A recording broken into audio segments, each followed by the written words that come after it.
ईमानदार सब्जी वाला। एक छोटे से गांव में एक सब्जी वाला रहता था जिसका नाम रामू था। रामू बहुत ही ईमानदार और नेक दिल इंसान था। वह रोज सुबह सुबह अपनी सब्जियां लेकर बाजार में बैठता और गांव के लोगों को ताजगी से भरी हुई साफ सुथरी सब्जियां बेचता। उसकी खास बात ये थी कि वह हमेशा सही वजन और सही कीमत पर ही सब्जियां बेचता था। गांव में एक और सब्जी वाला था जिसका नाम बबलू था। वह हमेशा लोगों को कम वजन में ज्यादा कीमत पर सब्जियां बेचता था। उसकी यह आदत गांव के लोगों के बीच मशहूर हो गई थी। लोग बबलू से सब्जियां खरीदते हुए अक्सर असंतुष्ट रहते थे, लेकिन उसकी चालाकी की वजह से वह अच्छा पैसा कमा रहा था। एक दिन गांव के सरपंच ने रामू से पूछा, रामू, तुम तो बहुत ईमानदार हो, लेकिन तुम्हारी दुकान पर उतनी भीड़ नहीं रहती। बबलू तो हर दिन ज्यादा पैसा कमा लेता है, फिर तुम क्यों नहीं उसकी तरह कर लेते?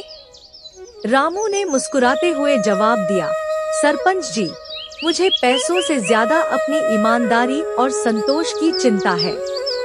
जब मैं सच्चाई से अपना काम करता हूँ, तो मुझे खुशी मिलती है। सरपंच थोड़ी देर चुप रहा, फिर उसने कहा, पर क्या तुम यह नहीं सोचते कि बबलू की तरह अगर तुम भी थोड़ा चालाकी से काम करो, तो तुम्हें ज्यादा फायदा होगा? रामू ने एक गहरी सांस ली और कहा, सरपंच जी, अगर मैं बबलू की तरह सब्जियां बेचूंगा, तो मुझे फायदा तो हो सकता है, लेकिन मेरी आत्मा को शांति नहीं मिलेगी। ईमानदारी से कमाया गया पैसा और संतुष्टि वह कहीं और नहीं मिल सकती। समय बीतता गया और एक दिन बबलू की चालाकी का पर्दाफाश हो गया। लोग उसकी धोखाधड़ी से परेशान हो गए और अब वह किसी से भी सब्जियां नहीं खरीदता था। वही रामू अपनी ईमानदारी की वजह से सभी का विश्वास जीत चुका था।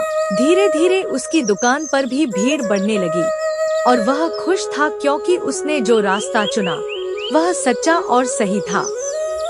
सीख, ईमानदारी हमेशा सफलता की कुंजी होती है।